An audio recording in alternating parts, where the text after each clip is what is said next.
morning and welcome to Power Hour. Thank you for joining us today. We're delighted to have you. Lots of exciting things going on in our community that we'll be talking about. But before we jump in, I wanted to mention a couple of things. First, let's talk about the upcoming Chamber Ball, which will be a week from Saturday night on March the 15th. It's our annual celebration for the community, recognize the people who really go above and beyond to make this area a better place and a better region. This year's theme is an evening in New York. It's going to be an incredible night, lots of fun, awards, dinner, and dancing, one that you won't want to miss. And if you haven't gotten your tickets yet, I'd encourage you to do so and do so quickly. On a much more somber note, I'd be remiss if I didn't take a moment to remember our board chair, Jay Wendell. Jay's our chairman, and he just recently passed away.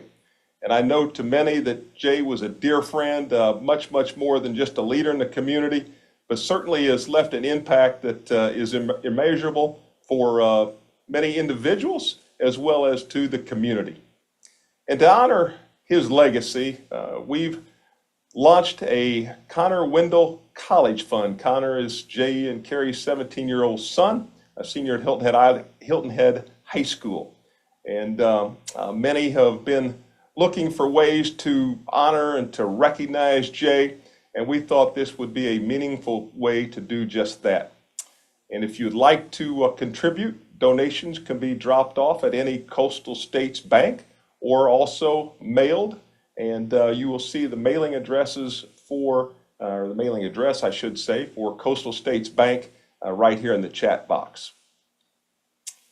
Now, let's turn our attention to today's program.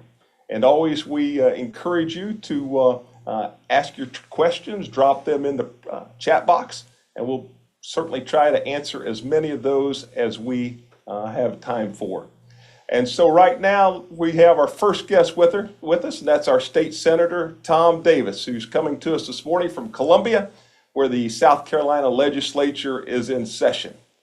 Senator Davis currently serves as chairman of the Senate Labor, Commerce, and Industry Committee, while other assignments also include the banking and insurance, finance, legislative, and oversight, as well as medical affairs. And Senator Davis has been a key advocate for our region and has and continues to work tirelessly with our state, our county, and the town of Hilton Head Island, as well as the town of Bluffton, on the Highway 278 Bridge Corridor project. There was a resolution last night that was passed by the Hilton Head Island Town Council with a 6-1 vote. Senator Davis is going to explain a little bit what that means, the next step, and then what else we can expect moving forward. So Senator, welcome. We know you're on a tight schedule this morning. It's always good to see you, and I continue to say you have to be the hardest working senator in the state of South Carolina. Well, you're very kind, Bill, and I appreciate you inviting me to speak to your group this morning. I'll start with what you just mentioned, Highway 278, the Bridge Corridor project. I do think that there is a developing consensus about the path forward there. We have about $300 million on hand, combination of infrastructure bank dollars, DOT dollars, and county sales tax dollars. And the consensus seems to be to take 250 or 260 million of that 300 million and build a new 3-lane eastbound span from Moss Creek, continuing eastward to Pinckney Island, and then continuing from Pinckney Island to Windmill Harbor. That new span to be constructed immediately to the south and parallel to the existing eastbound span. And then once that particular new span has been completed, the old span can be taken down. It leaves about $40 to $50 million to do on-island improvements, what I refer to as on-island improvements, to facilitate the free flow of traffic and to mitigate impacts of the Stony community from Windmill Harbor to the Cross Island Parkway exit. So I think there's a consensus there. My understanding is that Town Council yesterday approved that approach, but also encouraged the DOT when it issues its design build RFP to encourage bidders to come up with a proposal that provides for eastbound access on Jenkins Island, or Pinckney Island, excuse me, so that you don't have to double back. So I do think that the county will agree with that as well. Continuing the highway theme, our delegation has been working on securing funds to widen I-95 from the Georgia-South Carolina line to Exit 8. That has been fully funded, permitted, engineered, and bids have been let. Contracts will be signed and construction will begin sometime later this summer on that expansion of I-95. But what we've also been doing, Bill, is focusing on we securing the funding for Exit 8 all the way to the Walterboro exits on I-95, 3 lanes in each direction. And that funding has now been secured. So we're in the process now, or DOT is in the process now of acquiring the rights of way and engineering, mitigating wetlands impacts for that expansion leg. And so the idea is once they're done with the first segment from the Georgia-South Carolina line to Exit 8, they can roll right into and do from Exit 8 to the Walterboro exit. So transportation and roads improvements have been a focal point for us, and those are 2 major projects. We're also debating right now some very important things in the South Carolina Senate. I've been working for the past year and a half on a comprehensive energy bill to make sure that we have a sufficient energy generation to meet what the projected needs of our state are in the years to come. And key to that is issuing RFPs to the private sector to have the private sector complete the nuclear units at BC Summer 2 and 3. If you remember, Santee Cooper and SCE&G spent about $9 billion on those 2 reactors and then abandoned the project in July of 2017. We have kept the assets on the ground in good condition just in case economic conditions changed and it became viable to complete them. And what you're seeing now is an appetite in the private sector among hyperscalers like Google and Microsoft to build generation to service their AI and data center needs. So there has been an RFP issued by Santee Cooper to the private sector. There have been 45 responses to that RFP by the private sector. There is an appetite out there to acquire that asset and use private funds to complete it. And once it's completed, the sunk cost, the $9 billion, or a great portion of that $9 billion, which are still on ratepayers' base, you can take that off and provide relief to Dominion and Santee Cooper customers. So power and energy generation has been a focal point. And right now in the Senate, Bill, we are debating a tort reform bill to try to do something to lower insurance premiums. We've seen a spike in insurance premiums across the board, whether it's homeowners, liability, car, and we're trying to go ahead and do some reforms to our tort system that will lead to a reduction in those premiums. And we're debating that right now on the Senate floor. So that's just a snapshot of some of the things we're working on. We also go into the budget in about 2 weeks here in the Senate. And I have in my mind, after talking to town council of Hilton Head and Bluffton Town Council and Beaufort County, what our area's priorities are. And I'll be working with our delegation to make sure that they're funded. All right, Senator, thank you for that update. Thank you. We have some questions coming in. And the first question is coming from Mark. And Mark is asking, what is the estimated time frame for the Bridge Corridor project by SCDOT? I think, if things go as I expect they will, there'll be a resolution in regard to what part of the project can we do now. There'll be an adjustment of the intergovernmental agreement between the county and the state infrastructure bank, because the current intergovernmental agreement contemplates the $120 million grant from the infrastructure bank being, applied to complete an entire project, both eastbound and westbound spans. So we need to modify that IGA. We then need to go ahead and have the project as incrementally proposed engineered to a point where the DOT can issue RFPs to the private sector to get responsive bids. My understanding is that RFP would be finalized and issued sometime the beginning of next year. But it really depends upon working with the infrastructure bank and working with the Federal Highway Administration on these adjustments to the project. Once the RFP has been issued, bids will be received. And that particular RFP is going to be on a design build context, as I indicated, encouraging bidders to propose solutions that involve access to Pinckney Island eastbound. So points will be awarded for bidders that propose plans that have that access. So that process will take several months, I would imagine, next year. And then once you have bids secured and you make a selection, you go to contract. So you're probably talking at that point about the end of 2026. So that's sort of a thumbnail sketch of what we're talking about. And in terms of construction time, I believe it's a 1.5 year project, so you're into 2027.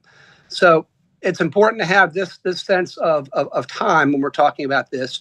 We're okay with the structure of the bridges right now. Even the most immediate eastbound span from Windmill Harbor crossing to Pinckney Island, which is the most structurally deficient of the spans, that is okay for that period of time. So we're not in a situation where we're going to have a shutdown or one lane or constricting access to Hilton Head. So that's my estimate of what the time frame is.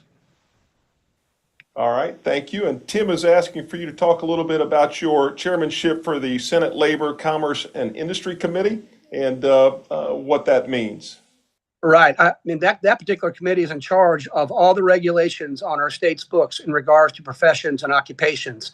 And one of the things that I've been doing during the year or so that I've been chairman of LCI is looking at all the regs that we have on the books and then systematically updating them and making sure that the regs we have in place are only those strictly necessary to protect the public and that there isn't anything extraneous or overburdensome.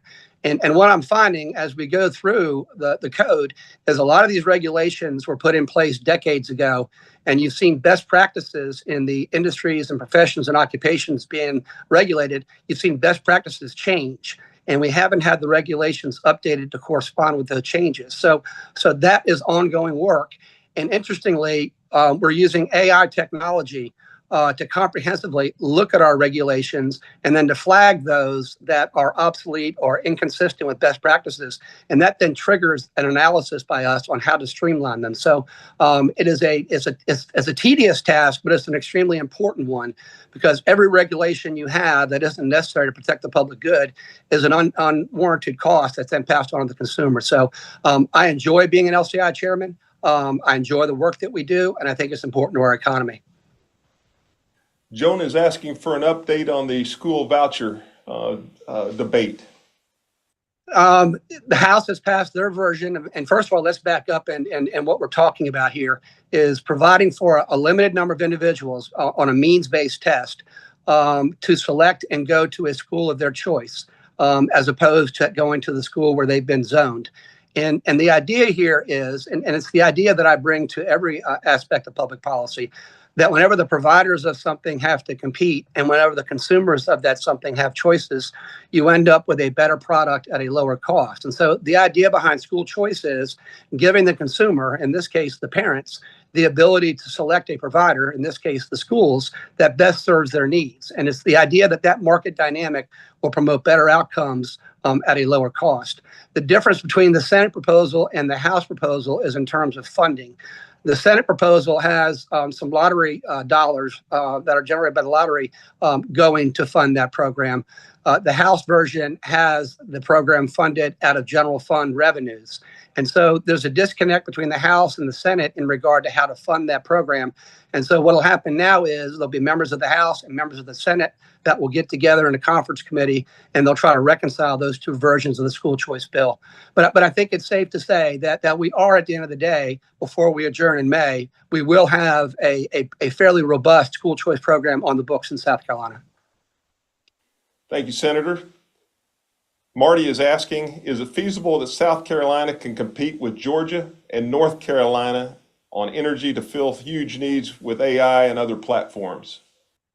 I think so. I mean, South Carolina, really, if you look at our power generation, we're unique. 55% of our power generation is nuclear.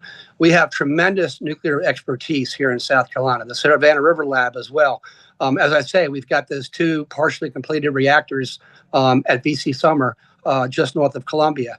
And I'm very encouraged with the private sector stepping up and indicating an interest to privately finance and complete those reactors. You've seen that done elsewhere. For instance, 3 Mile Island up in Pennsylvania, Microsoft really recently announced a deal where it's going to bring that out of storage, upfit it, bring it online with its own dollars. So I think we've really tapped into something here. We've tapped into the willingness and eagerness, frankly, of the private sector to go and finance generation on their balance sheet.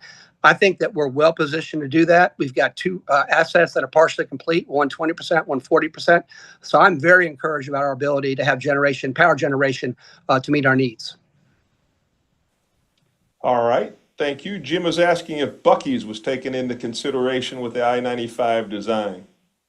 It was, and one of the things, as we're designing these interchanges, whether it's the new exit 3 interchange or whether it's the existing exit 8 interchange, and then you've got the I-95 improvements, what DOT has done is it has factored in proposed economic development, and Bucky's is a part of that. So some of the delays in regard to the I-95 widening have been because of those engineering decisions, those engineering challenges to accommodate and to adjust plans to accommodate that kind of growth. So, but Bucky's has been incorporated into those plans. Thank you. Tom is asking, are there opportunities to partner with private sector partners on energy with Google and others?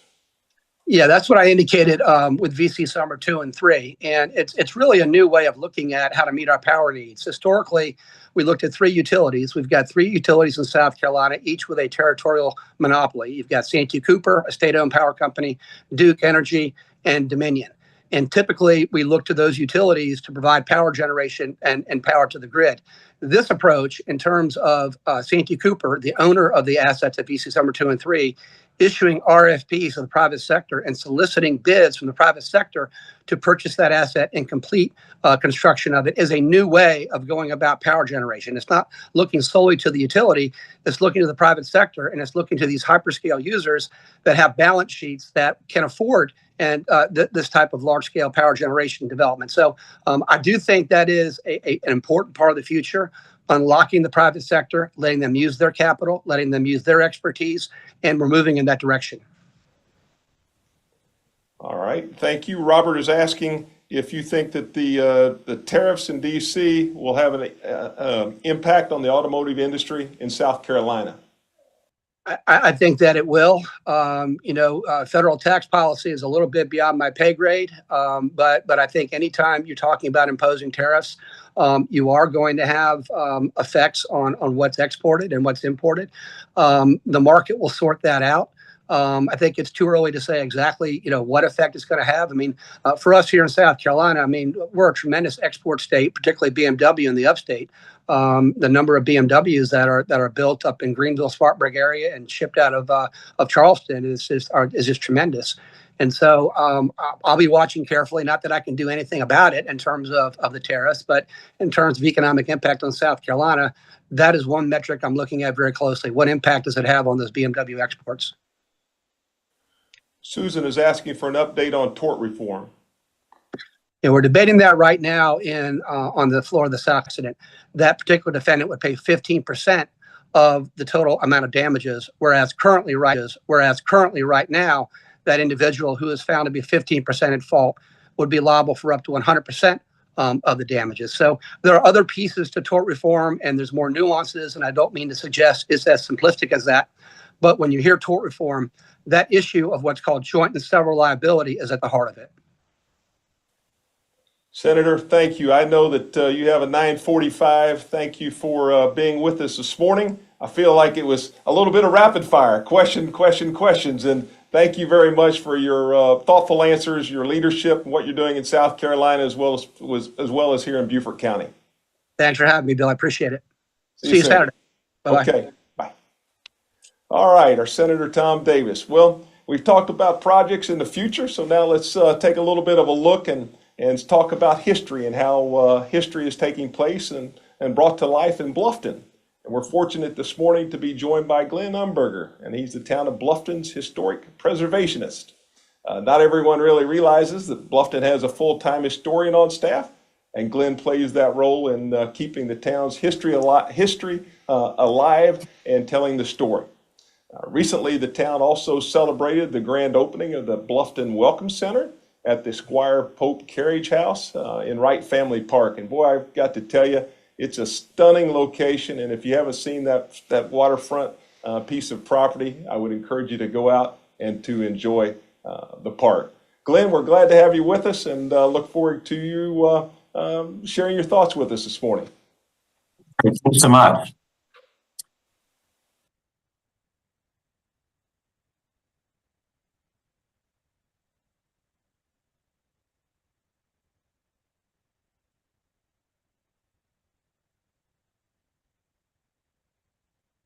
So I'm Glenn Oliver, the historic preservationist for the town of Bluffton. Thank you again for the opportunity to share with you about our recently completed public project. Now, if you've spent any time in Old Town Bluffton over the last 2 years, you may have noticed a rather large construction project taking place at the foot of Calhoun Street across from the Church of the Cross. That project involved a multi-year, multi-million-dollar effort to rescue an abandoned historic structure and rehabilitate it into the town's Welcome Center, which today serves as the official gateway to Bluffton. And like most historic preservation projects, this one came with challenges and a few surprises. It required money. After all, historic preservation isn't cheap, it's priceless, and was successful thanks to a team of dedicated professionals who had the vision to bring a historic residence on the brink of demolition back to life. So to start, in May of 2017, the town of Bluffton and Beaufort County jointly purchased the 1.27 acre property for $1.5 million through the county's Rural and Critical Lands Preservation Program, a program that since 2000 has preserved over 25,000 acres for conservation, parks, buffers, scenic vistas, and for the preservation of valuable economic and natural resources. Staff immediately began to implement plans to create a public park named the Wright Family Park, which was completed in December 2020. Among other amenities, the park provides public access to the May River in an area where most access to this vital tidal estuary is located on private property. In addition to creating the park, future plans at the time included the rehabilitation of the Squire Pope Carriage House. What we call the Squire Pope Carriage House originally was 3 outbuildings that in 1868, when Squire Pope's widow and daughter returned to Bluffton after the Civil War, were cobbled together without an architect, engineer, or interior designer to form the core of what later would become known simply as the Squire Pope Carriage House. Subsequent owners over the next 140 years would alter the house to make it more stylish and comfortable. The desire of the Wright family, the last family to occupy the house when they sold the property in 2017, that the house will be a place of remembrance and of understanding. It is our hope that this will become a cherished preservation victory. Now that the project is finished, I truly believe this is a preservation victory. Of course, there are always challenges in working with a historic structure, especially with one that had been left vacant for nearly a decade, except for the family of raccoon that most recently had occupied the home. The rehabilitation process officially began on February 2nd, 2023, with selective demolition of non-historic elements and 3 brick chimneys. The next step involved an extensive structural stabilization. And since the house originally had been 3 separate outbuildings that were sitting directly on the ground, it was raised in 2 pieces onto cribbing about 6 feet in the air. A new foundation was then constructed, and the structure was lowered back down onto its new elevated base. The brick chimneys were reconstructed using reclaimed historic brick. Windows and doors were carefully removed and restored. A new metal roof was fabricated in an historic color, and new exterior siding material was installed once termite-damaged structural elements were repaired. Missing architectural features were also recreated, but these were not the only challenges we faced. Since the structure's use was being changed from residential to commercial, significant upgrades were required, such as fire and life safety and ADA accessibility, but historic elements were retained wherever practical. Of course, for my female colleagues whose offices are located now on the upper floor, navigating the historic pine stairs and high heel shoes presents its own particular challenge. To note another challenge we faced, which lies in the structure's name. I would be remiss if I didn't mention the name Squire Pope Carriage House is actually a misnomer, since we found no forensic proof that any of the original 3 outbuildings actually served that function. Nevertheless, it remains the Squire Pope Carriage House for all official purposes. It goes without saying that this project was a team effort from day one when the town and county jointly purchased the property. For the actual rehabilitation, the town partnered with SCAD Pro, a collaborative design studio at the Savannah College of Art and Design, that connects current and future art and design professionals with business leaders to find creative and inventive solutions to real-world challenges. A cohort of 17 students designed initial concepts for the new 540 square foot Welcome Center during the fall academic quarter of 2023. Metters Inc. of Charleston served as our preservation architects, while Huff Inc., also of Charleston, was our general contractor. Hot Metal Media produced a series of inspirational and educational videos about the history, culture, and life of the town that will now be shown at the Welcome Center. Deep South Creative turned SCAD Pro's conceptual designs into reality with new Welcome Center fixtures and displays. Some of those fixtures include a love letters to Bluffton kiosk, where visitors can write their own personal postcards expressing what they think makes Bluffton a special place. These comments will be used in future displays at the center. We also get to showcase some of the nearly 3,000 artifacts that were recovered from the Wright Family Park during its construction by volunteer archaeologists in 2019. We have spent about $2.7 million with funding provided through a combination of grants, hospitality tax revenues, and local and state aid tax funds, as shown here. This was in addition to the $1.5 million cost to purchase the property in 2017. The town's share was $750,000, and the $1.6 million cost to create Wright Family Park in 2020, which included infrastructure, landscaping, and a set of informational signs about Squire Pope and the Wright family, which were also installed to inform visitors about the importance of this site. I thought it might be interesting to share a few of the hidden secrets or fun facts about the newly opened Welcome Center. The entrance features the old Wright family bronze door knocker, which the family had donated for the project, which sat in a box here at Town Hall for nearly 2 years before it was reinstalled on the front door. And the green paint is actually a historic color that we found underneath many layers of other paint. In addition to the displays of artifacts, the Welcome Center features historic maps, photographs, and a timeline of significant events in the history of South Carolina and in the town of Bluffton. We even installed a time capsule within the walls of the house to commemorate the successful rehabilitation of the Squire Pope carriage house, with the hope that future generations may one day recognize the hard work involved to breathe new life into one of Bluffton's most historic homes. We do hope that you will make it a point to come visit us at the Town of Bluffton Welcome Center at the Squire Pope Carriage House, located at 111 Calhoun Street in Bluffton. We'd love to show you around. Thank you. All right, Glenn, thank you. Appreciate that. We have a few questions here this morning, and the first one is coming from Brad, and Brad is asking, what's happening across the street from the new Welcome Center? There is a construction project going on across the street, and that's a private project. And that project will actually be heard tonight at our regular Historic Preservation Commission meeting at 6 o'clock here at Town Hall. So I can give you more information about that at 6 p.m. tonight. But that's a private project and not a public project. Thank you. And Samantha is asking, what if the Welcome Center can be used or rented for private events? We're not set up to rent it out for private events. The Welcome Center is rather small. As I mentioned, it's 540 square feet, which is a small space, but it's designed to be a welcome center and not an event space. The space in Wright Family Park, however, is available for public rental, and you can contact us at the Town of Bluffton. Lindy Simino is our manager of those rentals, and you can rent that space. Dan is asking, what's the next big Bluffton restoration project? So the next one on my list is the Sarah Riley Hooks Cottage, which is number 76 Bridge Street, about around the corner from the new Welcome Center.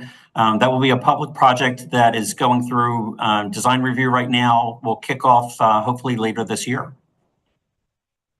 And that project will be rehabilitating a historic residence into a artist and residence use space for future use. All right. Jamie is asking, how does Bluffton treat a contributing structure versus a historic structure? Really, it's the same thing. Contributing structures are basically historic structures that town councils deem to be important and placed on the contributing resources list. So those are treated with a higher level of care with regards to alterations, additions, things of that nature. But to answer the question, basically, historic structures and contributing resources are in essence the same thing. All right. Donald is asking, what was Seven Oaks originally used for? Seven Oaks was actually a summer cottage that the family built back before the Civil War. It was one of the largest summer cottages in Bluffton at the time. Over the years, it became other uses. At one point, it was a boarding house. Rose to fame at for one particular instance. There was a party going on. Shots were fired.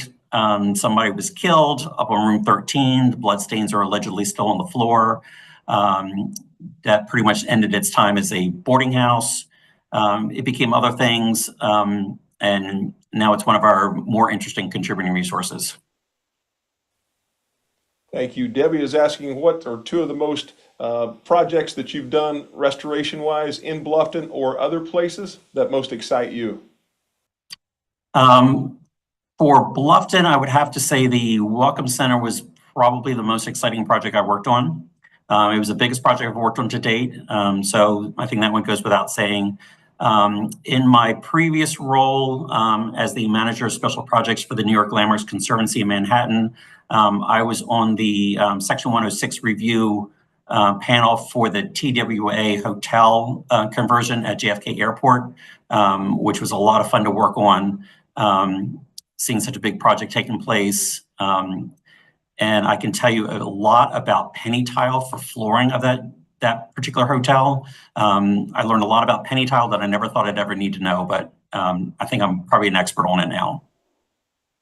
That's great, Glenn. Thank you for sharing that. I didn't know that about you, but have stayed in that hotel, and Yeah. what a work of art it is. Yes, it is. Glenn, I want to thank you for being with us, and look forward to having you back on as we continue to make progress in Bluffton. Great. Thank you so much. This was a real joy. Good. All right. Thank you. Well, that's going to do it for today. Mark your calendars for next month. Power Hour is going to be on April 2nd, when we'll have United States Senator Lindsey Graham with us, talking about everything that's going on in the nation's capital. And then we'll bring it a little bit closer to home, and we'll also have Steve Wilmot with the RBC Heritage presented by Boeing with us to talk about the upcoming tournament and hear all of the exciting things that are going on with the tournament. Again, want to thank you for tuning in today. Thanks, Senator Davis and Glenn for being with us as well. We look forward to seeing you real soon. Have a great rest of your day. Thank you.